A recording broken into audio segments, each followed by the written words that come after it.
Punjabi radio USA ਸੁਣ ਰਹੇ ਸਾਰੇ ਹੀ ਮਾਣਯੋਗ ਅਤੇ ਸਤਿਕਾਰਤ ਸਰੋਤਿਆਂ ਨੂੰ ਪੰਜਾਬੀ ਰੇਡੀਓ USA ਦੀ ਟੀਮ ਅਤੇ ਮੇਰੇ ਰਾਜਕਨਵੀਰ ਸਿੰਘ ਵੱਲੋਂ ਆਪ ਜੀ ਨੂੰ ਬਹੁਤ ਹੀ ਪਿਆਰ ਸਤਿਕਾਰ ਸਹਿਤ ਦੋਨੋਂ ਹੱਥ ਜੋੜ ਕੇ ਨਿੱਘੀ ਜਿਹੀ ਸਤਿ ਸ੍ਰੀ ਅਕਾਲ। ਸਭ ਨੂੰ ਜੀਆਂ ਨੂੰ ਆਖਦੇ ਹਾਂ। ਸੋ ਤੇ ਪ੍ਰੋਗਰਾਮ ਖਬਰ ਤੇ ਨਜ਼ਰ ਦੇ ਵਿੱਚ ਆਪ ਸਭ ਦਾ ਨਿੱਘਾ ਸਵਾਗਤ ਕਰਦੇ ਹਾਂ। ਅੱਜ 26 ਦਸੰਬਰ ਦਿਨ ਸੋਮਵਾਰ ਤੇ ਸਾਡੇ ਨਾਲ ਸਵੇਰ ਦੇ ਖਬਰ ਤੇ ਨਜ਼ਰ ਪ੍ਰੋਗਰਾਮ ਦੇ ਵਿੱਚ ਜੁੜ ਚੁੱਕੇ ਨੇ ਮਿੰਟੂ ਗੁਰੂਸਰੀਆ ਜੀ ਮਲੋਟ ਸਟੂਡੀਓਜ਼ ਤੋਂ। ਮਿੰਟੂ ਜੀ ਨਿੱਘੀ ਜੀ ਆਇਆਂ ਨੂੰ ਪਿਆਰ ਭਰੀ ਸਤਿ ਸ੍ਰੀ ਅਕਾਲ ਜੀ। ਸ਼ੁਕਰੀਆ ਜੀ, ਸਾਰਿਆਂ ਨੂੰ ਸਤਿ ਸ੍ਰੀ ਅਕਾਲ।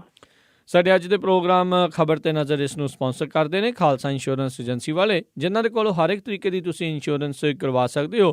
ਇੰਸ਼ੋਰੈਂਸ ਦੇ ਬਾਰੇ ਪਤਾ ਕਰਨ ਲਈ ਤੁਸੀਂ ਕਾਲ ਕਰ ਸਕਦੇ ਹੋ ਨੰਬਰ 408 272 2500 ਦੇ ਉੱਤੇ। ਇਸ ਦੇ ਨਾਲ Punjabi American senior citizen centre Bakersfield ਵਾਲੇ, ਜੱਸੀ ਗਿੱਲ ਜੀ, ਲਾਲੀ ਸਿੱਧੂ ਜੀ ਬੇਕਰਸਫੀਲਡ ਤੋਂ, ਰਜਿੰਦਰ ਸਿੰਘ ਚੌਹਾਨ ਬੇਕਰਸਫੀਲਡ ਤੋਂ, ਕ੍ਰਿਸ਼ਨ ਧਨੋਤਾ ਜੀ ਯੂਬਾ ਸਿਟੀ ਤੋਂ। ਇਹਨਾਂ ਸਾਰਿਆਂ ਦਾ ਅਸੀਂ ਬਹੁਤ ਬਹੁਤ ਧੰਨਵਾਦ ਕਰਦੇ ਹਾਂ। ਜੇਕਰ ਤੁਸੀਂ ਜਾਂ ਕੋਈ ਹੋਰ ਕਾਰੋਬਾਰ ਇਸ ਪ੍ਰੋਗਰਾਮ ਨੂੰ ਸਪਾਂਸਰ ਕਰਨਾ ਚਾਹੁੰਦੇ ਹੋ, ਸੰਪਰਕ ਕਰ ਸਕਦੇ ਹੋ ਨੰਬਰ 408 722 7698 408 722 7698 ਦੇ ਉੱਤੇ। ਮਿੰਟੂ ਜੀ, ਗੱਲਬਾਤ ਦਾ ਸਿਲਸਿਲਾ ਆਪਾਂ ਜਿਹੜੇ ਜੀ ਸ਼ੁਰੂਆਤ ਕਰੀਏ। ਨੋਟਬੰਦੀ ਦੇ ਵਿਰੋਧੀ ਧਿਰਾਂ ਦੋ ਫਾੜ ਹੋਈਆਂ, ਕਾਂਗਰਸ ਦਾ ਸੱਦਾ 3 ਪਾਰਟੀਆਂ ਨੇ ਠੁਕਰਾਇਆ। ਹਾਂਜੀ, ਇਹ ਸਾਡੇ ਨਰਿੰਦਰ ਮੋਦੀ ਸਾਹਿਬ ਕੱਲ ਨੂੰ ਕਰਦੇ ਪਏ ਹੁਣ ਜਿਹੜੀ ਮੀਟਿੰਗ ਇਹਨਾਂ ਨੇ ਕਰਨੀ ਹੈ ਨੀਤੀ ਆਯੋਗ ਦੀ, ਉਹਦੀ ਅਗਵਾਈ ਕਰਨਗੇ ਤੇ ਉਹਦੇ ਤੇ ਮੇਰੇ ਖਿਆਲ ਦੇ ਨਾਲ ਇਹਨਾਂ ਨੇ ਪੜਚੋਲ ਕਰਨੀ ਆ।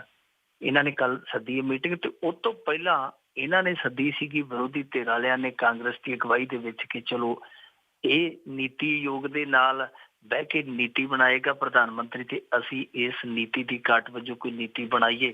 ਪਰ ਨੀਤੀ ਦੀ ਜਿਹੜੀ ਹੈ ਉਹ ਬਦਨੀਤੀ ਹੋ ਗਈ ਹੈ, ਕਿਉਂਕਿ 3 ਧਿਰਾਂ ਜਿੱਥੇ ਜਨਤਾ ਯੂਨਾਈਟਿਡ ਦਲ, NCP ਤੇ ਖੱਬੇ ਪੱਖੀ ਪਾਰਟੀਆਂ, ਇਹਨਾਂ ਨੇ ਨਾ ਕਰ ਦਿੱਤੀ। ਇਹਨਾਂ ਆਖਿਆ ਕਿ ਭਾਈ ਸਾਥੋਂ ਤੁਹਾਡੇ ਇਸ ਵਿਰੋਧ ਦੇ ਵਿੱਚ ਪੂਰਾ ਨਹੀਂ ਲਿਆ ਜਾਂਦਾ, ਤੁਸੀਂ ਆਪਣੇ ਰਾਹ ਤੇ ਅਸੀਂ ਆਪਣੇ ਰਾਹ। ਕਿਉਂਕਿ ਇਹ ਇਕੱਠੇ ਪਹਿਲਾਂ ਤੁਰੇ ਸਨ ਜਦੋਂ ਵਿਰੋਧ ਸ਼ੁਰੂ ਹੋਇਆ ਨੋਟਬੰਦੀ ਦਾ, ਮੁਖਾਲਫਤ ਇਹਨਾਂ ਨੇ ਰੱਜ ਕੇ ਕੀਤੀ, ਰਲ ਕੇ ਕੀਤੀ, ਪਰ ਬਾਅਦ ਦੇ ਵਿੱਚ ਰਾਹ ਅਡਰੇ ਅਡਰੇ ਹੋ ਗਏ। ਉਹਦਾ ਕਾਰਨ ਇਹ ਸੀਗਾ ਕਿ ਮਮਤਾ ਬੈਨਰਜੀ ਜਿਹੜੀ ਉਹ ਆਪਣੇ ਪੱਧਰ ਤੇ ਲੜਾਈ ਲੜਨੀ ਉਹਨੇ ਸ਼ੁਰੂ ਕਰ ਦਿੱਤੀ। ਉਸ ਤੋਂ ਬਾਅਦ ਖੱਬੇ ਪੱਖੀ ਆਪਣੇ ਹਿਸਾਬ ਦੇ ਨਾਲ ਚੱਲਣ ਲੱਗ ਪਏ। ਅਸਲ ਦੇ ਵਿੱਚ ਖੱਬੇ ਪੱਖੀ ਤੇ ਨਿਤੀਸ਼ ਕੁਮਾਰ ਹੈ ਜਿਹੜਾ ਜਨਤਾ ਯੂਨਾਈਟਿਡ ਦਲ ਵਾਲਾ, ਉਹ ਆਪੋ ਆਪਣੇ ਲਾਭ ਹਾਨੀਆਂ ਵਹਿੰਦੇ ਆ, ਉਹ ਆਪਣੇ ਹਿਸਾਬ ਕਿਤਾਬ ਲਾਉਂਦੇ। ਉਹਨਾਂ ਦੇ ਹਿਸਾਬ ਕਿਤਾਬ ਦੇ ਵਿੱਚ ਇਹ ਗੱਲ ਆਉਂਦੀ ਹੈ ਕਿ ਕਾਂਗਰਸ ਹੈ ਜਿਹੜੀ ਉਹ ਠੀਕ ਹੈ, ਵਿਰੋਧ ਤੇ ਸਾਰੀਆਂ ਜਿਹੜੀਆਂ ਵਿਰੋਧੀ ਪਾਰਟੀਆਂ ਨੇ ਉਹਨਾਂ ਦਾ ਸਹਿਯੋਗ ਲੈ ਕੇ ਕਰਦੀ ਹੈ, ਪਰ ਜਦੋਂ ਪ੍ਰੈਸ ਕਾਨਫਰੰਸ ਕਰਦੀ ਹੈ ਜਾਂ ਜਦੋਂ ਗੱਲ ਆਪਣੇ ਪੱਧਰ ਤੇ ਕਰਦੀ ਹੈ ਤੇ ਉਸ ਸਮੇਂ ਕਿਸੇ ਵੀ ਧਿਰ ਨੂੰ ਹੈ ਜਿਹੜਾ ਉਹਨਾਂ ਲਾਭ ਜਾਂ ਉਹਨਾਂ ਕ੍ਰੈਡਿਟ ਨਹੀਂ ਦਿੱਤਾ ਜਾਂਦਾ ਜਿੰਨੇ ਦੇ ਹੱਕਦਾਰ ਹੁੰਦੇ ਆ। ਇਸ ਕਰਕੇ ਜਿਹੜੀ ਦੇਖੀ ਜਾਂਦੀ ਹੈ ਆਮ ਤੌਰ ਤੇ ਸਾਡੀ ਸਿਆਸਤ ਦੇ ਵਿੱਚ ਇੱਕ ਹੋੜ ਕੇ ਸਾਡਾ ਕ੍ਰੈਡਿਟ ਹੈ ਜਿਹੜਾ ਸਾਡਾ ਸਿਹਰਾ ਜਿਹੜਾ ਸਾਡੇ ਸਿਰ ਤੇ ਸੱਜਣਾ ਚਾਹੀਦਾ, ਦੂਜਾ ਉਹਦਾ ਮਾਸਾ ਪੂਰਾ ਵੀ ਕ੍ਰੈਡਿਟ ਲਈ ਜਾਵੇ ਤੇ ਫਿਰ ਉਹ ਕੰਮ ਜਿਹੜਾ ਛੱਡ ਦੇਣਾ ਚਾਹੀਦਾ। ਮੇਰੇ ਖਿਆਲ ਦੇ ਨਾਲ NCP ਵਾਲੇ ਆ ਜਿਹੜੇ ਨੈਸ਼ਨਲ ਕਾਂਗਰਸ ਵਾਲੇ ਆ, ਉਹ ਤੇ ਪਹਿਲਾਂ ਹੀ NCP ਵਾਲੇ ਜਿਹੜੇ ਉਹ ਮੇਰੇ ਖਿਆਲ ਦੇ ਨਾਲ ਨਰਿੰਦਰ ਮੋਦੀ ਦੇ ਨਾਲ ਜਿਹੜਾ ਉਹਨਾਂ ਦਾ ਸ਼ਰਦ ਕੁਮਾਰ ਆ ਜਿਹੜਾ ਉਹ ਸਫਾਰੀਆਂ ਘੁੰਮਾਇਆ, ਸਫਾਰੀ ਜਿਹਨੂੰ ਕਹਿ ਦਿੰਦੇ ਆ, ਸਫਾਰੀ ਤੇ ਜਾ ਕੇ ਆਇਆ, ਉਹ ਇਕੱਠੇ ਚਿੜੀਆ ਘਰ ਦੇ ਵਿੱਚ ਘੁਮਾ ਆਇਆ। ਤੇ ਮੇਰੇ ਖਿਆਲ ਦੇ ਨਾਲ ਉਹਦੇ ਉੱਤੇ ਬਹੁਤੀ ਤਵੱਕੋ ਵੀ ਨਹੀਂ ਕਰਨੀ ਚਾਹੀਦੀ। ਪਰ ਜਿਹੜਾ ਖੱਬੇ ਪੱਖੀਆਂ ਪਾਰਟੀਆਂ ਨੇ ਔਰ ਨਿਤੀਸ਼ ਕੁਮਾਰ ਨੇ ਇਹ ਕੀਤਾ, ਇਹ ਮੇਰੇ ਖਿਆਲ ਦੇ ਨਾਲ ਉਹਨਾਂ ਨੇ ਵੇਖ ਲਿਆ ਕਿ ਕਾਂਗਰਸ ਜਿਹੜੀ ਹੈ ਉਹ ਇਸ ਚੀਜ਼ ਦਾ ਲਾਹਾ ਲਈ ਜਾਂਦੀ ਹੈ, ਪਰ ਕਾਂਗਰਸ ਜਿੰਨਾ ਕੁ ਲਾਹ ਖੱਟਦੀ ਹੈ ਉਹਨਾਂ ਕੋ ਗਵਾ ਵੀ ਲੈਂਦੀ ਹੈ, ਕਿਉਂਕਿ ਇਹਨਾਂ ਦਾ ਸੁਲੱਖਣ ਹੈ ਰਾਹੁਲ ਗਾਂਧੀ। ਉਹ ਜੋ ਕਰਦਾ ਬਸ ਉਹ ਆਪੋ ਫੈਲ ਗਿਆ ਨਾ, ਜਿਵੇਂ ਆਪੋ ਆਪ ਨੂੰ ਗੋਲ ਆਪੇ ਕਰ ਦਿੰਦਾ। ਪਿੱਛੇ ਜੇ ਉਹਨੇ ਇੱਕ ਲਿਸਟ ਪੜ੍ਹ ਕੇ ਨਰਿੰਦਰ ਮੋਦੀ ਤੇ ਇਲਜ਼ਾਮ ਲਾਏ ਸਨ, ਹੁਣ ਬਾਅਦ ਦੇ ਵਿੱਚ ਗੱਲ ਨਿਕਲ ਆਈ ਕਿ ਉਹ ਸੂਚੀ ਜਿਹੜੀ ਅੱਧੀ ਪੜ੍ਹੀ ਸੀ ਉਹਨੇ ਰਾਹੁਲ ਗਾਂਧੀ ਨੇ, ਕਿਉਂਕਿ ਅੱਧੇ ਤੋਂ ਬਾਅਦ ਉੱਥੇ ਆਂਟੀ ਸ਼ੀਲਾ ਦੀਕਸ਼ਤ ਬੈਠੀ ਸੀ ਥੱਲੇ ਪਾਸੇ, ਉਹ ਛੱਡ ਦਿੱਤੀ। ਤੇ ਬਾਅਦ ਦੇ ਵਿੱਚ ਉਹ ਜਦੋਂ ਸੂਚੀ ਸਾਰੀ ਪੜ੍ਹੀ ਗਈ, ਹੁਣ ਉਹੀ ਸ਼ੀਲਾ ਦੀਕਸ਼ਤ ਹੈ ਜਿਹੜੀ ਉਹ ਕਹਿੰਦੀ ਹੈ ਤੇ ਸਾਰੇ ਸਬੂਤ ਹੀ ਝੂਠੇ ਆ। ਦੇਖੋ ਕਾਂਗਰਸ ਜਿਹੜੀ ਆ ਉਹ ਆਪਣੇ ਆਪ ਦੀ ਸੂਚੀ ਪੜ੍ਹੀ ਨੂੰ ਹੀ ਝੂਠੀ ਕਰਦੀ ਹੈ। ਜੇ ਉਹ ਸੂਚੀ ਸੱਚੀ ਹੈ ਤੇ ਫਿਰ ਆਂਟੀ ਸ਼ੀਲਾ ਦੀਕਸ਼ਤ ਹੈ ਜਿਹੜੀ ਉਹ ਝੂਠੀ ਪੈਂਦੀ ਹੈ, ਤੇ ਜੇ ਆਂਟੀ ਸ਼ੀਲਾ ਦੀਕਸ਼ਤ ਸੱਚੀ ਮੰਨ ਲਈ ਜਾਂਦੀ ਹੈ ਤੇ ਫਿਰ ਰਾਹੁਲ ਗਾਂਧੀ ਦੀ ਸੂਚੀ ਹੈ ਜਿਹੜੀ ਉਹ ਝੂਠੀ ਪੈਂਦੀ ਹੈ। ਇਸ ਤਰ੍ਹਾਂ ਜਿਵੇਂ ਰਾਹੁਲ ਗਾਂਧੀ ਦੀ ਦਿਸ਼ਾ ਦਸ਼ਾ ਜਾਪਦੀ ਹੈ ਨਾ ਅੱਜ ਕੱਲ੍ਹ, ਉਹ ਤੋਂ ਇੱਕ ਚੀਜ਼ ਚੇਤੇ ਆਉਂਦੀ ਹੈ ਕਿ ਇਹਦੀ ਹਾਲਤ ਹੈ ਜਿਹੜੀ ਉਹ ਉਸ ਬੱਲੇਬਾਜ਼ ਵਰਗੀ ਬਣ ਚੁੱਕੀ ਹੈ ਜਿਹਦਾ ਬੈਟ ਹੈ ਜਿਹੜਾ ਗੇਂਦ ਤੋਂ 2 ਫੁੱਟ ਪਾਸੇ ਲੰਘ ਜਾਂਦਾ ਤੇ ਵਿਰੋਧੀ ਟੀਮ ਚਾਹੁੰਦੀ ਹੈ ਕਿ ਇਹ ਵੱਧ ਤੋਂ ਵੱਧ ਬਾਲਾਂ ਫੇਸ ਕਰ ਜੇ, ਵੱਧ ਤੋਂ ਵੱਧ ਸਮਾਂ ਲੰਘਾ ਜੇ, ਕਿਉਂਕਿ ਇਹ ਸੁਲੱਖਣਾ ਹੈ।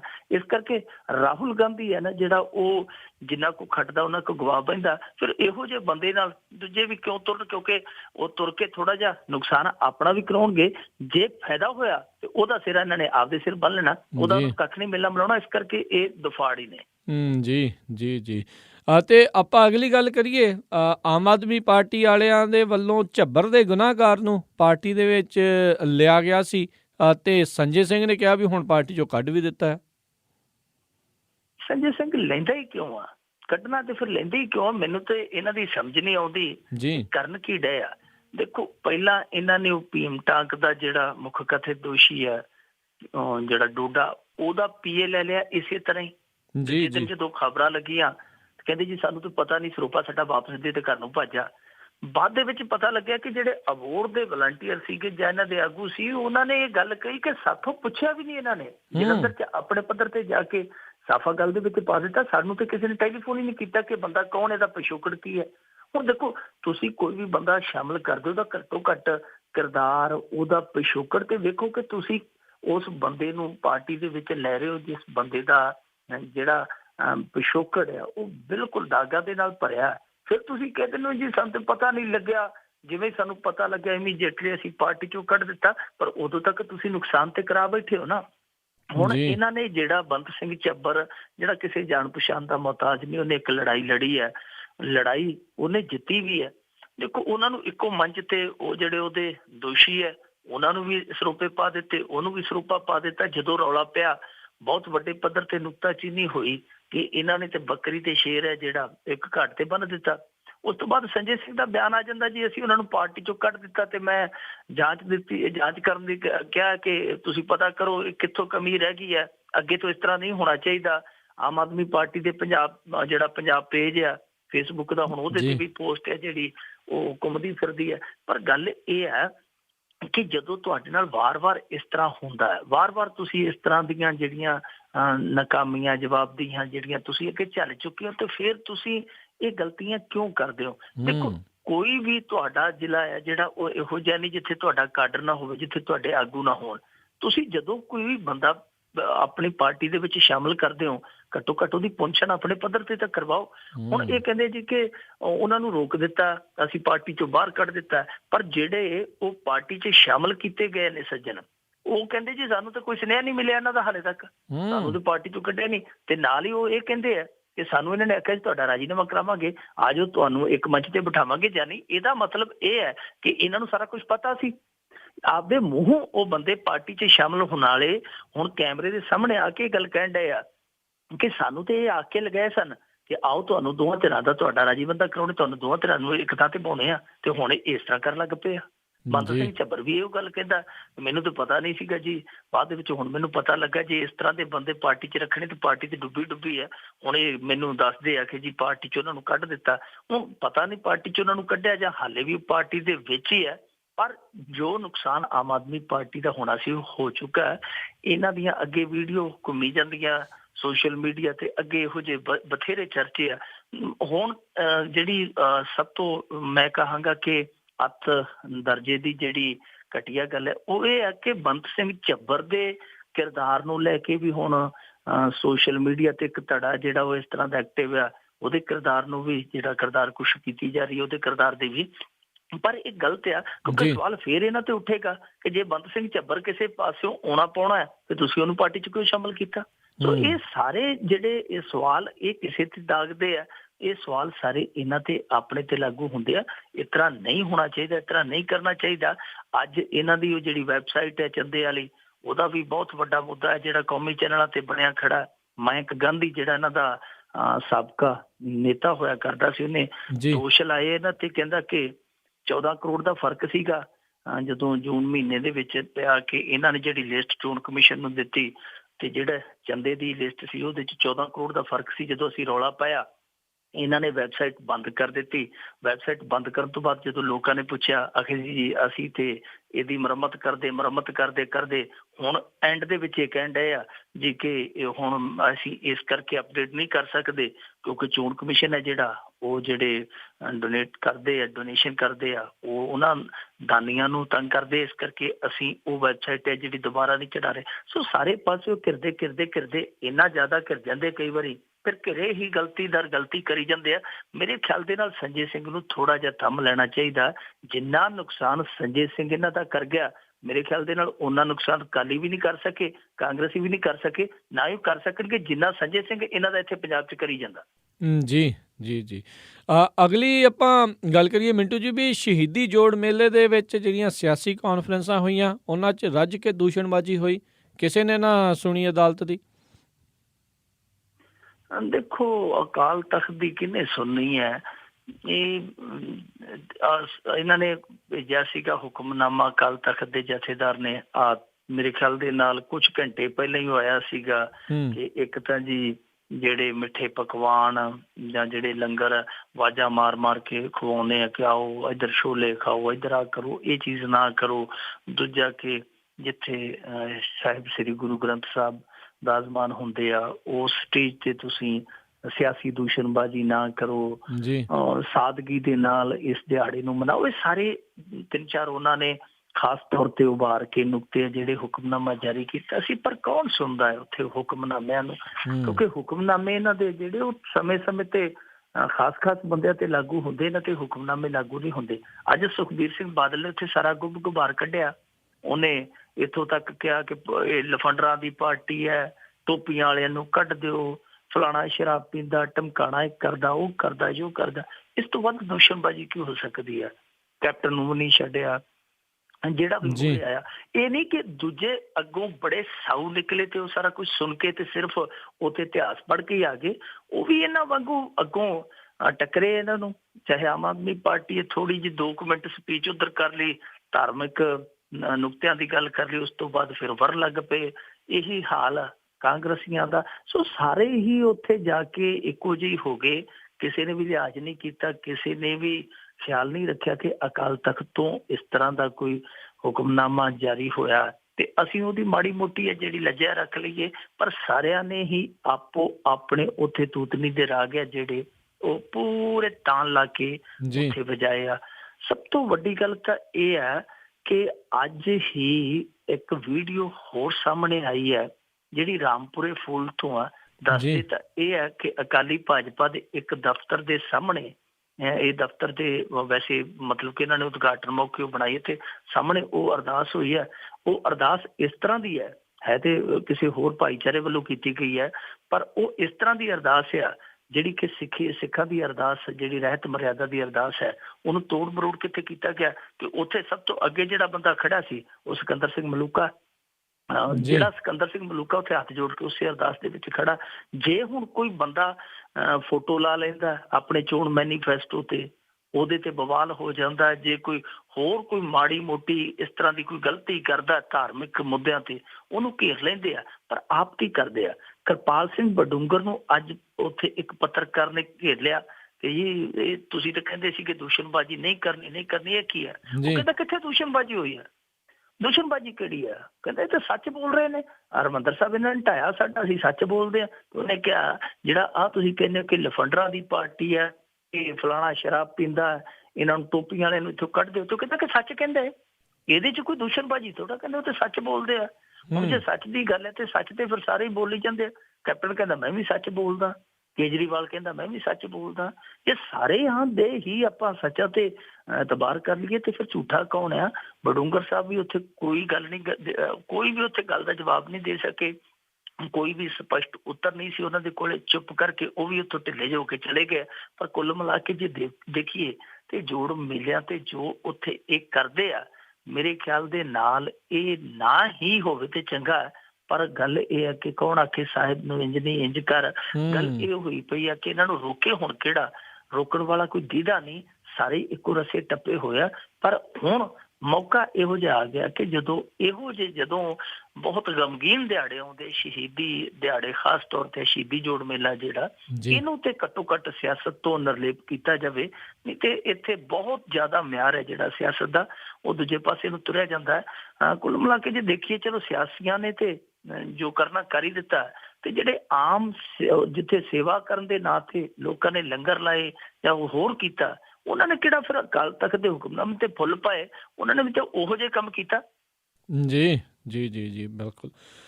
ਅਗਲੀ ਆਪਾਂ ਗੱਲ ਕਰੀਏ ਮਿੰਟੂ ਜੀ ਵੀ, ਆਮ ਆਦਮੀ ਪਾਰਟੀ ਦੇ ਲੰਬੀ ਤੋਂ ਉਮੀਦਵਾਰ ਜਰਨੈਲ ਸਿੰਘ ਪੱਤਰਕਾਰ। ਜਰਨੈਲ ਸਿੰਘ ਪੱਤਰਕਾਰ ਵੀ ਕਹਿ ਦਿੰਦੇ, ਜੁੱਤੀ ਮਾਰ ਵੀ ਕਹਿ ਦਿੰਦੇ, ਕੁਝ ਸੱਜਣ ਪੱਤਰਕਾਰ ਕਹਿ ਦਿੰਦੇ, ਕੋਈ ਜੁੱਤੀ ਮਾਰ ਕਹਿ ਦਿੰਦੇ ਆ। ਪੱਤਰਕਾਰ ਤੇ ਵੈਸੇ ਹੁਣ ਨਹੀਂ ਰਹੇ, ਪਰ ਜੁੱਤੀ ਮਾਰ ਦਾ ਨਾਂ ਹਾਲੇ ਵੀ ਚੱਲਿਆ ਜਾਂਦਾ ਜੀ। ਜਰਨੈਲ ਸਿੰਘ ਦਾ ਹੁਣ ਸੁਣਨ ਨੂੰ ਆਇਆ ਚਰਚਾ ਕਿ ਜਰਨੈਲ ਸਿੰਘ ਜਰਨੈਲ ਬਣ ਕੇ ਪ੍ਰਕਾਸ਼ ਸਿੰਘ ਬਾਦਲ ਨੂੰ ਲੰਬੀ ਹਲਕੇ 'ਚ ਘੇਰੇਗਾ।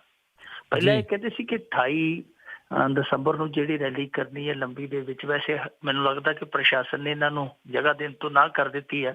ਕੱਲ ਵੀ ਇਹਨਾਂ ਨੇ ਧਰਨਾ ਲਾਇਆ ਸੀਗਾ, ਉਹ ਰੈਲੀ ਵੀ ਹਾਲੇ ਅੰਧਕਾਰ ਦੇ ਵਿੱਚ ਹੀ ਹੈ ਕਿ ਪਤਾ ਨਹੀਂ ਹੋਏਗੀ ਜਾਂ ਨਹੀਂ ਹੋਏਗੀ।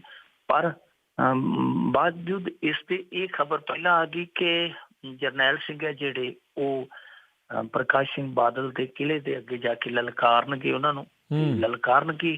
ਅੱਗੋਂ ਪ੍ਰਕਾਸ਼ ਸਿੰਘ ਬਾਦਲ ਹੁਣ ਉਸ ਲਲਕਾਰ ਦਾ ਕਿੱਦਾਂ ਪ੍ਰਤੀਕਾਰ ਕਰਦੇ ਆ, ਸਮਾਂ ਦੱਸੇਗਾ। ਪਰ ਇਹਨਾਂ ਨੇ ਸਮੇਂ ਤੋਂ ਪਹਿਲਾਂ ਪਤਾ ਆਪਦਾ ਖੋਲ ਦਿੱਤਾ। ਤਕਰੀਬਨ ਤੈਅ ਆ ਕਿ ਜਰਨੈਲ ਸਿੰਘ ਲੰਬੀ ਹਲਕੇ ਦੇ ਵਿੱਚੋਂ ਆਮ ਆਦਮੀ ਪਾਰਟੀ ਦਾ ਜਰਨੈਲ ਹੋਵੇਗਾ। ਹੁਣ ਜੇ ਆਪਾਂ ਦੇਖੀਏ ਲੰਬੀ ਹਲਕੇ ਦੇ ਵਿੱਚੋਂ ਹਾਲੇ ਤੱਕ ਨਾ ਅਕਾਲੀਆਂ ਨੇ ਆਪਣਾ ਉਮੀਦਵਾਰ ਐਲਾਨਿਆ, ਹਾਲਾਂਕਿ ਸਪਸ਼ਟ ਆ, ਚਰਚਾ ਬੇਸ਼ੱਕ ਜਿੰਨਾ ਮਰਜ਼ੀ ਚੱਲੀ ਜਾਵੇ, ਇੱਥੋਂ ਸਪਸ਼ਟ ਆ ਕਿ ਪ੍ਰਕਾਸ਼ ਸਿੰਘ ਬਾਦਲ ਹੀ ਉਮੀਦਵਾਰ ਹੋਏਗਾ। ਉਹਦੀ ਟਿਕਟ ਹੈ ਜਿਹੜੀ ਸੀਟ ਹੈ ਸ਼ਾਇਦ ਹੀ ਬਦਲੀ ਜਾਵੇ। ਦੂਜੇ ਪਾਸਿਓਂ ਇੱਥੋਂ ਕਾਂਗਰਸ ਤੋਂ ਸੰਭਾਵੀ ਉਮੀਦਵਾਰ ਹੈ ਗੁਰਮੀਤ ਸਿੰਘ ਖੁੱਡੀਆਂ, ਸਰਦਾਰ ਜਗਦੇਵ ਸਿੰਘ ਖੁੱਡੀਆਂ ਜਿਹੜੇ ਮਰਹੂਮ ਮੈਂਬਰ ਪਾਰਲੀਮੈਂਟ ਹੋਇਆ ਕਰਦੇ ਸਨ, ਉਹਨਾਂ ਦੇ ਸੁਪੁੱਤਰ ਆ। ਸੋ ਉਹ ਸੰਭਾਵੀ ਉਮੀਦਵਾਰ ਕਾਂਗਰਸ ਵੱਲੋਂ ਆ। ਤੇ ਜੇ ਇਹ ਆ ਜਾਂਦੇ ਜਰਨੈਲ ਸਿੰਘ, ਤੇ ਜੇ ਦੂਜੇ ਪਾਸਿਓਂ ਪ੍ਰਕਾਸ਼ ਸਿੰਘ ਬਾਦਲ ਮੈਦਾਨ ਦੇ ਵਿੱਚ ਨਿੱਤਰਦੇ ਆ, ਤਾਂ ਫਿਰ ਜਿਹੜੀ ਟੱਕਰ ਆ ਦਿਲਚਸਪ ਹੋ ਜਾਏਗੀ ਇੱਥੇ। ਕਿਉਂਕਿ ਦੂਜੇ ਪਾਸਿਓਂ ਮਜੀਠੇ ਤੋਂ ਚਰਚਾ ਇਹ ਸੁਣੀਦਾ ਕਿ ਉੱਥੇ ਕਾਂਗਰਸ ਹੈ ਜਿਹੜੀ ਹੁਣ ਲਾਲੀ ਮਜੀਠੀਏ ਦੀ ਟਿਕਟ ਵਾਪਸ ਲੈ ਕੇ ਜੋਤ ਸਿੱਧੂ ਨੂੰ ਮੈਦਾਨ 'ਚ ਉਤਾਰਨ ਦੇ ਰੌਂਅ 'ਚ ਆ, ਉਹ ਵੀ ਚਰਚਾ ਸੁਣੀਦਾ।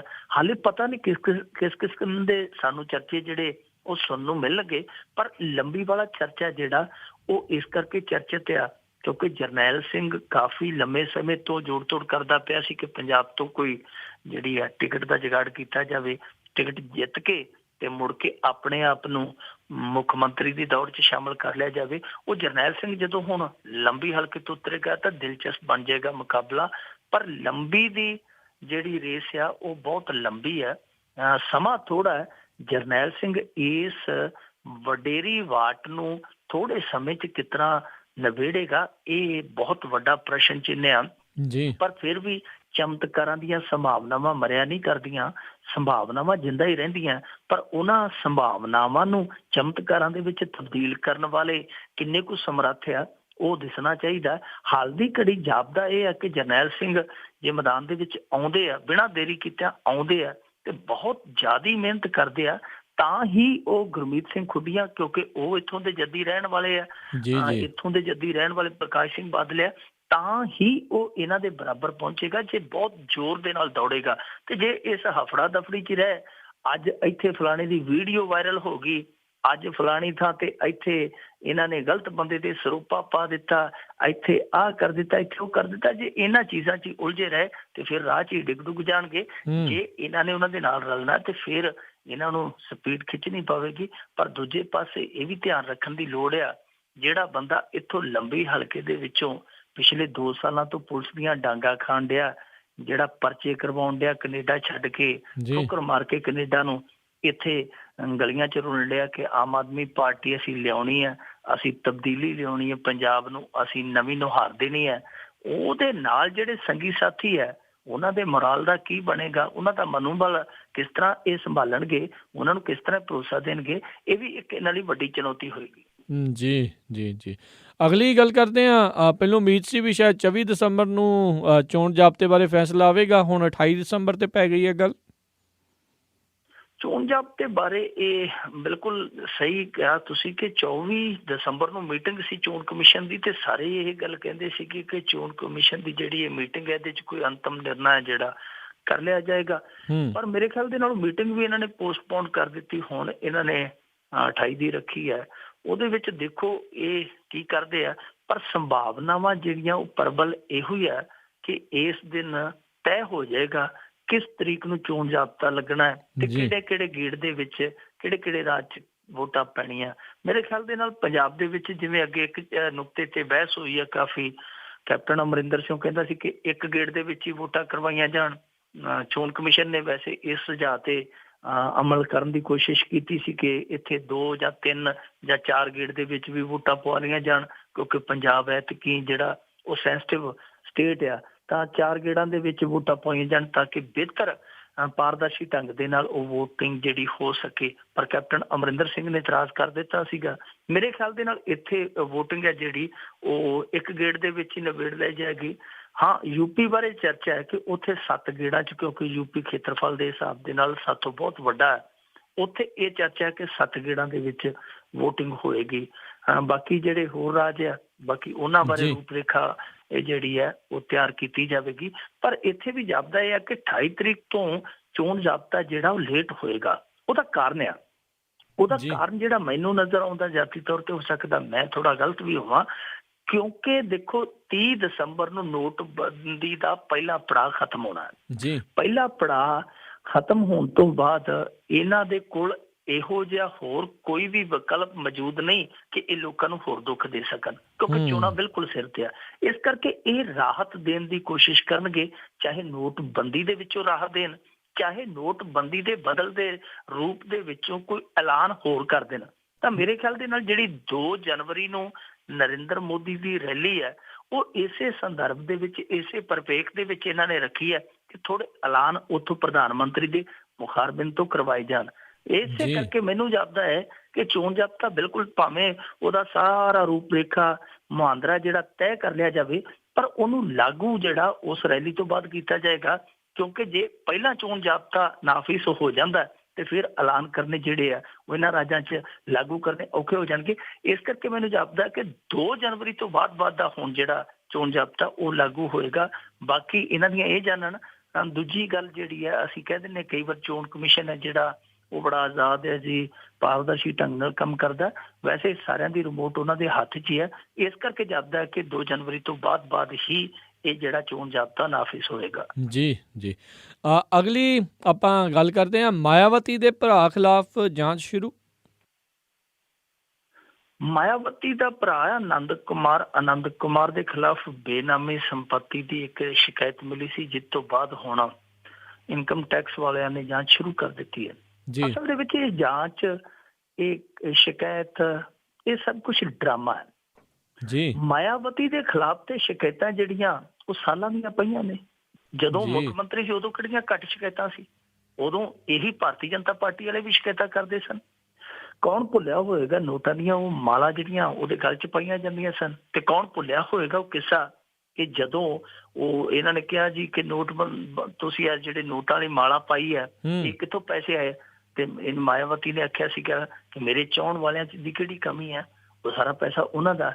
ਤੇ ਉਹ ਚਾਹੁਣ ਵਾਲਿਆਂ ਦੀ ਜਦੋਂ ਲਿਸਟ ਫਰੋਲੀ ਗਈ ਸੀ ਤੇ ਇੱਕ ਵਿੱਚੋਂ ਸੱਜਣ ਇਹੋ ਜਿਹਾ ਨਿਕਲਿਆ ਸੀ ਜਿਹਦੀ ਬੂਟ ਪਾਲਿਸ਼ ਦੀ ਜਿਹੜੀ ਛੋਟੀ ਜਿਹੀ ਦੁਕਾਨ ਸੀ ਬੱਸ ਅੱਡੇ ਦੇ ਬਾਹਰ, ਤੇ ਜਿਹਦੀ ਆਮਦਨ ਦਿਨ ਦੀ 200-300 ਰੁਪਈਆ ਸੀ। ਉਹਦੇ ਖਾਤੇ 'ਚ ਕਰੋੜ ਰੁਪਈਆ ਬੋਲਦਾ ਸੀ ਕਿ ਇਹਨੇ ਭੈਣ ਮਾਇਆਵਤੀ ਦੇ ਹਾਰ ਦੇ ਲਈ ਕਰੋੜ ਰੁਪਈਆ ਦਾਨ ਕੀਤਾ। ਉਦੋਂ ਵੀ ਕਿਸੇ ਇਹੋ ਜਿਹੇ ਬਹੁਤ ਨਿਕਲੇ ਆ, ਕਦੇ ਸੈਂਡਲਾਂ ਦੇ ਕਿਸੇ, ਕਦੇ ਫਲਾਂ ਦੇ ਕਿਸੇ, ਕਦੇ ਟਮਕਾਂ ਦੇ, ਪਰ ਉਹ ਸ਼ਿਕਾਇਤਾਂ ਸਮੇਂ ਤੇ ਦਬੀਆਂ ਗਈਆਂ। 2012 ਦੇ ਵਿੱਚ 5 ਸ਼ਿਕਾਇਤਾਂ ਸਨ ਮਾਇਆਵਤੀ ਦੇ ਖਿਲਾਫ, ਪਰ ਉਹ ਸ਼ਿਕਾਇਤਾਂ ਦਾ ਕੀ ਬਣਿਆ, ਦੱਬ ਲਈਆਂ ਗਈਆਂ। ਦੱਬ ਇਸ ਕਰਕੇ ਲਈਆਂ ਗਈਆਂ ਕਿ ਕਿਤੇ ਜਦੋਂ ਸਮਾਂ ਬਣਿਆ ਉਦੋਂ ਮਾਇਆਵਤੀ ਨੂੰ ਦੱਬਾਂਗੇ, ਮਾਇਆਵਤੀ ਨੂੰ ਉਦੋਂ ਦਬਲਾਂਗੇ ਜਦੋਂ ਕਿਤੇ ਰੁਖ ਬਣਿਆ। ਹੁਣ ਦੇਖੋ ਜਿਹੜਾ ਇਹਦਾ ਆਨੰਦ ਕੁਮਾਰ ਦਾ ਮਾਮਲਾ, ਇਹ ਵੀ ਬੇਨਾਮੀ ਸੰਪत्ति ਦਾ, ਇਹ ਵੀ ਇਨਕਮ ਟੈਕਸ ਦੇ ਦਾਇਰੇ ਹੇਠ ਆ।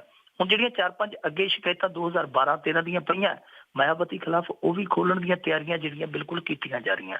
ਇਹ ਨਹੀਂ, ਤੁਸੀਂ ਦੇਖਿਆ ਹੋਣਾ ਕਿ ਪੀ ਚਿਦੰਬਰਮ ਨੇ ਗੱਲ ਕਹੀ ਸੀ ਕਿ ਇਹ ਸਭ ਤੋਂ ਵੱਡਾ ਸਕੈਮ ਆ, ਸਭ ਤੋਂ ਵੱਡਾ ਘੁਟਾਲਾ ਹੈ ਨੋਟਬੰਦੀ ਦਾ। ਤੇ ਹੋਇਆ ਕਿ ਦੂਜੇ ਦਿਨ, ਹਾਲਾਂਕਿ ਪੀ ਚਿਦੰਬਰਮ ਸਿਰੇ ਦਾ ਉਹ ਜਿਵੇਂ ਕਹਿ ਲਈਏ ਉਹਦਾ ਮੁੰਡਾ ਤੇ ਉਹ ਦੋਵੇਂ ਸਿਰੇ ਦੇ ਹੀ ਉਹ ਜਿਹੜੇ ਮੁੱਛਣ ਵਾਲੇ ਆ, ਜਿੱਥੋਂ ਸੌਦਾ ਮਿਲੇ ਮੁੱਛ ਲੈਂਦੇ ਆ, ਦੋਨਾਂ ਦੇ ਖਿਲਾਫ ਹੀ ਬਹੁਤ ਮਾਮਲੇ ਆ। ਪਰ ਅਚਾਨਕ ਕੀ ਹੋਇਆ ਕਿ ਪੀ ਚਿਦੰਬਰਮ ਦੇ ਮੁੰਡੇ ਦੇ ਖਿਲਾਫ ਈਡੀ ਹੈ ਜਿਹੜੀ ਮਾਮਲਾ ਖੋਲ ਕੇ ਖੜ ਗਈ। ਸਿਰਫ ਤੇ ਸਿਰਫ 1 ਕਰੋੜ ਦਾ, ਠੱਗੀਆਂ ਉਹਨੇ ਹਜ਼ਾਰਾਂ ਕਰੋੜ ਦੀਆਂ ਮਾਰੀਆਂ, ਪਰ ਮਾਮਲਾ ਖੋਲਿਆ ਗਿਆ ਸਿਰਫ 1 ਕਰੋੜ ਦਾ। 1 ਕਰੋੜ ਦਾ ਇਸ ਕਰਕੇ ਖੋਲਿਆ ਗਿਆ, ਸਿਰਫ ਦੱਸਿਆ ਗਿਆ ਕਿ ਹਾਲੇ ਸੂਈ ਇੱਕ ਤੇ ਆ, ਇਹ ਸੂਈ ਗਾ 100 ਕਰੋੜ ਤੇ ਵੀ ਜਾ ਸਕਦੀ ਹੈ। ਤਾਂ ਪੀ ਚਿਦੰਬਰਮ ਹੈ ਜਿਹੜਾ ਉਹ ਅੱਜ ਬਿਆਨ ਦਿੱਤੀ ਖੜਾ ਸੀ ਕਿ ਕਹਿੰਦਾ ਜੀ ਮੈਂ ਤੇ ਮੋਦੀ ਦੇ ਖਿਲਾਫ ਇਹੋ ਜਿਹੇ ਸ਼ਬਦ ਬੋਲਣ ਦੀ ਅੱਗੇ ਤੋਂ ਕਦੇ ਗਲਤਖੁਨਾਮੀ ਕਰ ਹੀ ਨਹੀਂ ਸਕਦਾ, ਗਲਤੀ ਕਰ ਹੀ ਨਹੀਂ ਸਕਦਾ। ਇਹ ਜਿਹੜਾ ਸਭ ਕੁਛ ਕੀਤਾ ਜਾ ਰਿਹਾ ਹੈ ਇਹ ਸ਼ੱਕੀ ਇਸ ਕਰਕੇ ਹੈ ਕਿ ਟਾਈਮਿੰਗ ਕੀ ਹੈ ਕਿ ਜਦੋਂ ਹੁਣ ਯੂਪੀ ਦੇ ਵਿੱਚ ਚੋਣਾਂ ਆ ਰਹੀਆਂ, ਮਾਇਆਵਤੀ ਪੂਰੀ ਤਰ੍ਹਾਂ ਸਿੰਘਾਸਨ ਵੱਲ ਅਮਾਦਾ ਜਾਂ ਸਿੰਘਾਸਨ ਹਾਸਿਲ ਕਰਨ ਦੀ ਦੌੜ ਦੇ ਵਿੱਚ ਆ, ਪੂਰੀ ਤਰ੍ਹਾਂ ਉਹ ਇਸ ਦੌੜ ਦੇ ਵਿੱਚ ਇਹਨਾਂ ਸਾਰਿਆਂ ਤੋਂ ਅੱਗੇ ਆ। ਇਸ ਕਰਕੇ ਮਾਇਆਵਤੀ ਨੂੰ ਉਲਝਾਇਆ ਜਾ ਰਿਹਾ, ਪੀ ਚਿਦੰਬਰਮ ਨੂੰ ਚੁੱਪ ਕਰਾਇਆ ਜਾ ਰਿਹਾ। ਇੱਥੋਂ ਤੱਕ ਕਿ ਅੱਜ ਸੁਬਰਾਮਣੀਅਮ ਸਵਾਮੀ ਹੈ ਜਿਹੜਾ ਉਹ ਵਕੀਲ ਵੀ ਹੈ ਤੇ ਇਹਨਾਂ ਦਾ ਭਾਰਤੀ ਜਨਤਾ ਪਾਰਟੀ ਦਾ ਰਾਜ ਸਭਾ ਦਾ ਮੈਂਬਰ ਆ, ਨਾਲ ਉਹ ਮੂੰਹ ਫੱਟ ਵੀ ਬਹੁਤ ਜ਼ਿਆਦਾ ਹੈ। ਉਹ ਅੱਜ ਫਾਈਲ ਚੁੱਕੀ ਫਿਰਦਾ। ਇੱਕ ਤਾਂ ਹਾਈ ਕੋਰਟ ਨੇ ਉਹਦੀ ਮੰਗ ਹੈ ਜਿਹੜੀ ਖਾਰਜ ਕਰ ਦਿੱਤੀ, ਹੁਣ ਕਹਿੰਦਾ ਮੈਂ ਵੀ ਸੁਪਰੀਮ ਕੋਰਟ ਦੇ ਵਿੱਚ ਜਾਣਾ ਰਾਹੁਲ ਗਾਂਧੀ ਤੇ ਬੀਬੀ ਸੋਨੀਆ ਗਾਂਧੀ ਦੇ ਵਿਰੁੱਧ। ਇਹ ਸਾਰਾ ਕੁਛ ਜਿਹੜਾ ਇੱਕੋ ਦਮ ਹੁੰਦਿਆ ਉਹਦੇ ਤੋਂ ਸ਼ੱਕ ਇਹੋ ਜਾਂਦਾ ਕਿ ਇਹ ਸੰਕੇਤ ਦੇਣਾ ਚਾਹੁੰਦੇ ਆ ਕਿ ਜਿਹੜਾ ਵੀ ਬੰਦਾ ਹੁਣ ਮੂੰਹ ਖੋਲੇਗਾ ਅਸੀਂ ਉਹਨੂੰ ਏਡੀ ਛੇਤੀ ਤੇ ਏਡੀ ਸੌਖ ਦੇ ਨਾਲ ਮੂੰਹ ਖੋਲਣ ਨਹੀਂ ਦਿਆਂਗੇ। ਤੁਹਾਨੂੰ ਮੂੰਹ ਬੰਦ ਰੱਖ ਕੇ ਤੁਰਨਾ ਪਵੇਗਾ ਕਿਉਂਕਿ ਤੁਹਾਡੇ ਤੇ ਸਾਡੇ 'ਚ ਕੋਈ ਬਹੁਤਾ ਫਰਕ ਨਹੀਂ ਹੈ। ਜੀ ਜੀ ਜੀ ਅਗਲੀ ਆਪਾਂ ਗੱਲ ਕਰੀਏ ਮਿੰਟੂ ਜੀ ਵੀ ਨੋਟਬੰਦੀ ਦੇ ਦੌਰ ਦੇ ਵਿੱਚ ਘਰ ਬੈਠੇ ਲੋਕ ਬਣਾਏ ਜਾ ਰਹੇ ਨੇ ਕਰੋੜਪਤੀ।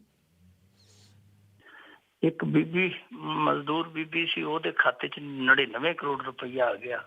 ਜਦੋਂ ਉਹਨੂੰ ਪਤਾ ਲੱਗਾ ਤੇ ਉਹਨੂੰ ਤਾਂ ਗਸ਼ੀ ਪੈਣ ਵਾਲੀ ਹੋ ਗਈ ਕਿ ਇਹ ਕੀ ਬਣ ਗਿਆ। ਕਿਉਂਕਿ ਮਾੜੇ ਬੰਦੇ ਨੂੰ ਇੰਨੇ ਪੈਸੇ ਜਿਹੜੇ ਆ ਉਹ ਗਿਣਨੇ ਤਾਂ ਛੱਡੋ, ਉਹਦੇ ਲਈ ਤਾਂ ਕਲਪਨਾ ਕਰਨੇ ਵੀ ਬਹੁਤ ਔਖੇ ਹੋ ਜਾਂਦੇ ਆ ਕਿ ਇੰਨੇ ਪੈਸੇ ਮੈਂ ਕੀ ਕਰਾਂਗਾ ਤੇ ਇਹ ਪੈਸਿਆਂ ਦਾ ਕਿਤੇ ਮੇਰੇ ਗੱਲ ਕੋਈ ਫਾਹ ਨਾ ਪੈ ਜਾਵੇ। ਉਹ ਬੀਬੀ ਨੇ ਜਾ ਕੇ ਆਪਣੇ ਘਰ ਵਾਲੇ ਨੂੰ ਫਟਾਫਟ ਦੱਸਿਆ ਕਿ ਇਸ ਤਰ੍ਹਾਂ ਆਪਣੇ ਖਾਤੇ 'ਚ 99 ਕਰੋੜ ਰੁਪਈਆ ਬੋਲਣ ਡਿਆ। ਤੇ ਉਸ ਬੀਬੀ ਦੇ ਘਰ ਵਾਲੇ ਨੇ ਫਟਾਫਟ ਜਿਹੜਾ ਸ਼ਿਕਾਇਤ ਵਾਲਾ ਆਪਣਾ ਵਰਤਿਆ ਢੰਗ, ਪਰ ਕਿਸੇ ਨੇ ਸੁਣੀ, ਹਾਰ ਕੇ ਉਹਨੇ ਮੇਲ ਕਰਵਾਇਆ ਪ੍ਰਧਾਨ ਮੰਤਰੀ ਨਰਿੰਦਰ ਮੋਦੀ ਨੂੰ ਕਿ ਮੇਰੇ ਤੇ ਧੱਕੇ ਦੇ ਨਾਲ ਹੀ 99 ਕਰੋੜ ਰੁਪਈਆ ਜਿਹੜਾ ਗਲ ਪਾਇਆ ਜਾ ਰਿਹਾ। ਇਸੇ ਤਰ੍ਹਾਂ ਇੱਕ ਹੋਰ ਦਿਲਚਸਪ ਘਟਨਾ ਵਾਪਰ ਗਈ ਸਿਲੀਗੁੜੀ ਦੇ ਵਿੱਚ। ਛੋਟਾ ਮੋਟਾ ਇੱਕ ਸੁਨਿਆਰਾ ਸੀ ਰਾਜਾ ਰਾਮ ਨਾਂ ਦਾ, ਉਹਦੇ ਖਾਤੇ 'ਚ ਸਿੱਧਾ 1000 ਕਰੋੜ ਰੁਪਈਆ ਆ ਗਿਆ। ਜਦੋਂ ਅਲਰਟ ਮੈਸੇਜ ਆਇਆ ਤੇ ਉਹ ਤੇ ਬੌਂਦਲ ਗਿਆ ਕਿ 1000 ਕਰੋੜ ਰੁਪਈਆ ਜੀਰਵਾ ਉਹਦੇ ਛੋਟੇ ਜਿਹੇ ਮੋਬਾਈਲ ਦੀ ਸਕਰੀਨ 'ਚ ਪੂਰੀਆਂ ਨਹੀਂ ਸੀ ਆਉਂਦੀਆਂ। ਉਹਨੇ ਗਿਣਤੀ ਮਿੰਤੀ ਪੋਟਿਆਂ ਨਾਲ ਕਰਕੇ ਜਦੋਂ ਵੇਖਿਆ ਤੇ 1000 ਕਰੋੜ ਰੁਪਈਆ ਸੀ। 2 ਰਾਤਾਂ ਉਹ ਬੰਦਾ ਸੁੱਤਾ ਨਹੀਂ, ਕਦੀ ਉਹਦੇ ਕੋਲ ਜਾ ਕਦੀ ਉਹਦੇ ਕੋਲ ਜਾ ਕੇ ਮੈਂ ਕਰਾਂ ਤੇ ਕਰਾਂ ਕੀ। ਹਾਰ ਕੇ ਫਿਰ ਉਹਨੇ ਇਨਕਮ ਟੈਕਸ ਵਾਲਿਆਂ ਕੋਲ ਅਪਰੋਚ ਕੀਤਾ। ਇਨਕਮ ਟੈਕਸ ਵਾਲਿਆਂ ਨੇ ਜਿਵੇਂ ਹੀ ਉਹ ਮਾਮਲਾ ਹੱਥ 'ਚ ਲਿਆ, ਨਾਲ ਦੀ ਨਾਲ ਬੈਂਕ ਵਾਲਿਆਂ ਨੇ ਜਿਹੜਾ ਸੀਗਾ ਉਹ ਪੈਸਾ ਵਾਪਸ ਕਰ ਲਿਆ। ਗਲਤੀ ਤੇ ਕਿਤੇ ਨਾ ਕਿਤੇ ਬੈਂਕ ਵਾਲਿਆਂ ਦੀ ਹੈ, ਪਰ ਸੋਚਣ ਵਾਲੀ ਗੱਲ ਆ ਕਿ ਇਹ ਗਲਤੀਆਂ ਹੋਣੀ ਕਿਉਂ ਹੋ ਰਹੀਆਂ। ਇਹ ਗਲਤੀਆਂ ਜਿਹੜੀਆਂ ਉਹ ਕਿਤੇ ਨਾ ਕਿਤੇ ਆਪਣੇ ਵਿੱਚ ਰਾਜ ਛੁਪਾਈ ਬੈਠੀਆਂ। ਕਿਉਂਕਿ ਜਿਹੜਾ ਭੁਜੀਏ ਵਾਲਾ ਫੜਿਆ ਗਿਆ, ਤੁਹਾਨੂੰ ਯਾਦ ਹੋਣਾ ਭਜੀਏ ਵਾਲਾ ਨੂੰ ਕਹਿ ਦਿੰਦੇ ਵੈਸੇ ਗੁਜਰਾਤ ਦੇ ਵਿੱਚੋਂ। ਉਹ ਭਜੀਆ ਵਾਲਾ ਕੀ ਕਰਦਾ ਸੀ, ਉਹ ਮੰਨਦਾ ਆਪ ਕਿ ਮੈਂ 700 ਬੰਦਾ ਰੱਖਿਆ ਸੀਗਾ ਤੇ ਗਾਂ 700 ਬੰਦੇ ਦੇ ਡਮੀ ਖਾਤੇ ਖਿਲਾਏ ਸੀਗੇ ਜਿਨ੍ਹਾਂ ਦੇ ਰਾਹੀਂ ਜਿਹੜੀ ਬਲੈਕ ਮਨੀ ਹੈ ਉਹ ਵਾਈਟ ਕੀਤੀ ਜਾਂਦੀ ਸੀ। ਉਹਨੇ ਧੰਦਾ ਚਲਾਇਆ ਹੋਇਆ ਸੀ, ਉਹਨੂੰ ਧੰਦਾ ਰਾਹ ਸੀ ਬਹੁਤ ਆਇਆ। ਇਹੋ ਜਿਹਾ ਪੈਸੇ ਨਾਲ ਜੁੜਿਆ, ਮਾਇਆ ਨਾਲ ਜੁੜਿਆ, ਉਹਨੂੰ ਧੰਦਾ ਬਹੁਤ ਫਲਿਆ। ਕਿਤੇ ਉਹ ਚਵਾਨੀ ਕੱਪ ਚਾਹ ਵੇਚਦਾ ਹੁੰਦਾ ਸੀ, ਨਾਲ ਪਕੌੜੀਆਂ ਵੇਚਿਆ ਕਰਦਾ ਸੀਗਾ। ਹੌਲੀ ਹੌਲੀ ਉਹ ਫਾਈਨੈਂਸ ਤੇ ਪੈਸੇ ਦੇਣ ਲੱਗ ਪਿਆ, ਵਿਆਜ ਤੇ ਪੈਸੇ ਦੇਣ ਲੱਗ ਪਿਆ ਤੇ ਮੁੜ ਕੇ ਗੁਜਰਾਤ ਦੇ ਚੋਟੀ ਦੇ ਫਾਈਨੈਂਸ ਕਾਰੋਬਾਰੀਆਂ ਦੇ ਵਿੱਚੋਂ ਆ ਗਿਆ। ਹੁਣ ਉਹਨੇ ਇਹ ਧੰਦਾ ਚਲਾ ਲਿਆ। ਜਿਵੇਂ ਹੀ ਇਹ ਨੋਟਬੰਦੀ ਵਾਲਾ ਸਿਲਸਿਲਾ ਚੱਲਿਆ, ਉਹਨੂੰ ਲੱਗਿਆ ਕਿ ਇਹਦੇ ਵਿੱਚ ਵੀ ਹੱਥ ਧੋਤੇ ਜਾ ਸਕਦੇ ਆ। ਉਹਨੇ ਨਾਲ ਦੀ ਨਾਲ ਇਹ ਖੇਡ ਖੇਡਣੀ ਸ਼ੁਰੂ ਕਰ ਦਿੱਤੀ। ਪਰ ਤੁਸੀਂ ਇਹ ਤੇ ਸੋਚੋ ਕਿ 700 ਬੰਦਾ ਜੇ ਡਮੀ ਖਾਤੇ ਰਹੀ ਇਹ ਸਾਰਾ ਕੁਛ ਕਰਦਾ ਪਿਆ ਸੀ, ਉਹ ਬੈਂਕ ਵਾਲਿਆਂ ਤੋਂ ਅੱਖ ਬਚਾ ਕੇ ਥੋੜੀ ਕਰਦਾ ਹੋਊਗਾ। ਇਹਦਾ ਮਤਲਬ ਇਹ ਆ ਕਿ ਉਹ ਸਾਰੀ ਸੈਟਿੰਗ ਸੀ, ਉਹ ਨੈਕਸਸ ਤਿਆਰ ਕੀਤਾ ਜਾਂਦਾ ਸੀ ਔਰ ਸਾਰਿਆਂ ਦੇ ਹਿੱਸੇ ਜ਼ਿੰਮੇਵਾਰੀ ਤੇ ਸਾਰਿਆਂ ਦੇ ਹਿੱਸੇ ਜਿਹੜੀ ਹਿੱਸਾ ਪੱਤੀ ਉਹ ਲਾਈ ਜਾਂਦੀ ਸੀ। ਇਹ ਇਸੇ ਤਰ੍ਹਾਂ ਦੀ ਖੇਡ ਆ ਤੇ ਇਹਨਾਂ ਖੇਡਾਂ ਦੇ ਵਿੱਚ ਕਦੇ ਕਦੇ ਇਸ ਤਰ੍ਹਾਂ ਲੱਗਦਾ ਕਿ ਉਹ ਰੌਂਗ ਨੰਬਰ, ਜਿਵੇਂ ਪੀਕੇ ਫਿਲਮ 'ਚ ਆਮਿਰ ਖਾਨ ਕਹਿੰਦਾ ਕਿ ਰੌਂਗ ਨੰਬਰ ਲੱਗ ਗਿਆ, ਉਹ ਕਿਤੇ ਕਿਤੇ ਰੌਂਗ ਨੰਬਰ ਲੱਗ ਜਾਂਦਾ। ਜਦੋਂ ਰੌਂਗ ਨੰਬਰ ਲੱਗਦਾ ਤੇ ਉਦੋਂ ਅਲਰਟ ਮੈਸੇਜ ਦੇ ਵਿੱਚੋਂ ਸਾਰਾ ਸੱਚ ਹੈ ਜਿਹੜਾ ਝਲਕਦਾ ਹੈ। ਪਰ ਕਮਾਲ ਦੀ ਗੱਲ ਆ ਕਿ ਕਿਸੇ ਵੀ ਇਹੋ ਜਿਹੀ ਜਿਹੜੀ ਇਸ ਤਰ੍ਹਾਂ ਦੀ ਟ੍ਰਾਂਜੈਕਸ਼ਨ ਹੁੰਦੀ ਹੈ ਉਹਦੀ ਕੋਈ ਜਾਂਚ ਪੜਤਾਲ ਨਹੀਂ ਹੁੰਦੀ, ਕੋਈ ਜਵਾਬਦੇਹੀ ਨਹੀਂ ਹੁੰਦੀ ਕਿ ਕਿਉਂ ਹੋ ਰਿਹਾ। ਕਿਉਂਕਿ ਸਾਡੇ ਇੱਥੇ ਤੁਸੀਂ ਵੇਖਿਆ ਹੋਣਾ, ਬਰਨਾਲੇ ਇੱਕ ਟੈਕਸੀ ਡਰਾਈਵਰ ਸੀ, ਉਹਦੇ ਵੀ 800-900 ਕਰੋੜ ਰੁਪਈਆ ਜਿਹੜਾ ਖਾਤੇ 'ਚ ਆ ਗਿਆ ਸੀ, ਜਦਕਿ ਉਹਦੇ ਖਾਤੇ 'ਚ ਮਹਿਜ 3200 ਰੁਪਈਆ ਸੀ। ਸਾਰੀ ਉਹਦੀ ਤਨਖਾਹ 5000 ਰੁਪਈਆ। ਸੋ ਇਹ ਵਾਰ-ਵਾਰ ਸਿਲਸਿਲੇਵਾਰ ਇਹ ਜਿਹੜੀਆਂ ਇਸ ਤਰ੍ਹਾਂ ਦੀਆਂ ਟ੍ਰਾਂਜੈਕਸ਼ਨਾਂ ਹੁੰਦੀਆਂ ਉਹਨਾਂ ਬਾਰੇ ਇਹ ਜਵਾਬ ਤਲਬ ਵੀ ਨਹੀਂ ਕਰਦੇ ਪਏ, ਜਿਹੜੀ ਕਿ ਸ਼ੱਕੀ ਹੈ। ਜਦਕਿ ਆਮ ਲੋਕ ਹੈ ਜਿਹੜੇ ਉਹ ਤਰਪਕੇ ਪਏ ਆ ਕਿ ਅਸੀਂ ਕਿਤੇ ਕਰੋੜਪਤੀ ਬਣਦੇ ਕਿਤੇ ਰੋੜਪਤੀ ਨਾ ਬਣ ਪਈਏ, ਜਿਹੜੇ ਸਾਡੇ ਕੋਲ ਹੈਗੀ ਇਨਕਮ ਟੈਕਸ ਵਾਲੇ ਉਹ ਵੀ ਨਾ ਲੈ ਜਾਣ। ਇਸ ਕਰਕੇ ਲੋਕ ਹੈ ਜਿਹੜੇ ਹੁਣ ਤੜਕੇ ਉੱਠ ਕੇ ਆਪਦੇ ਟੈਲੀਫੋਨ ਨੂੰ ਚੰਗੀ ਤਰ੍ਹਾਂ ਵੇਖਦੇ ਆ ਕਿ ਰਾਤ ਨੂੰ ਕਿਸੇ ਬੈਂਕ ਨੇ ਸਾਡੇ ਖਾਤੇ 'ਚ ਨਹੀਂ ਕੁਛ ਪਾਤਾ। ਬਿਲਕੁਲ ਜੀ, ਬਿਲਕੁਲ ਬਚਾ ਜੀ ਬਚਾ ਆ। ਤੇ ਬਹੁਤ ਬਹੁਤ ਧੰਨਵਾਦ ਕਰਦੇ ਹਾਂ ਮਿੰਟੂ ਜੀ ਤੁਹਾਡਾ, ਤੁਸੀਂ ਸਾਡੇ ਨਾਲ ਜੁੜੇ, ਇਹਨਾਂ ਖਬਰਾਂ ਬਾਰੇ ਸਾਨੂੰ ਵਿਸਥਾਰ ਦੇ ਵਿੱਚ ਜਾਣਕਾਰੀਆਂ ਦਿੱਤੀਆਂ। ਅਗਲੇ ਬੁਲੇਟਿਨ ਤੱਕ ਲਈ ਤੁਹਾਡਾ ਬਹੁਤ ਬਹੁਤ ਧੰਨਵਾਦ, ਬੜੀ ਮਿਹਰਬਾਨੀ। ਸਤਿ ਸ੍ਰੀ ਅਕਾਲ। ਇਸ ਉੱਤੇ ਇੱਥੇ ਹੀ ਸਾਡਾ ਅੱਜ ਦਾ ਇਹ ਪ੍ਰੋਗਰਾਮ ਖਬਰ ਤੇ ਨਜ਼ਰ ਉਹ ਵੀ ਹੁਣ ਸਮਾਪਤ ਹੁੰਦਾ ਹੈ। ਹੁਣ ਮੈਨੂੰ ਰਾਜਕਨਵੀਰ ਸਿੰਘ ਨੂੰ ਵੀ ਇਜਾਜ਼ਤ ਦਿਓ। ਮੇਰੇ ਵੱਲੋਂ ਵੀ ਆਪ ਸਭ ਨੂੰ ਬਹੁਤ ਪਿਆਰ ਸਤਿਕਾਰ ਸਹਿਤ ਦੋਨੋਂ ਜੋੜ ਕੇ ਨਿੱਘੀ ਜਿਹੀ ਸਤਿ ਸ੍ਰੀ ਅਕਾਲ। ਜਿੰਨੇ ਵਾਸਤੇ ਰਹੋ, ਹੱਸਦੇ ਖੇਲਦੇ ਰਹੋ ਤੇ ਸੁਣਦੇ ਰਹੋ ਪੰਜਾਬੀ ਰੇਡੀਓ USA।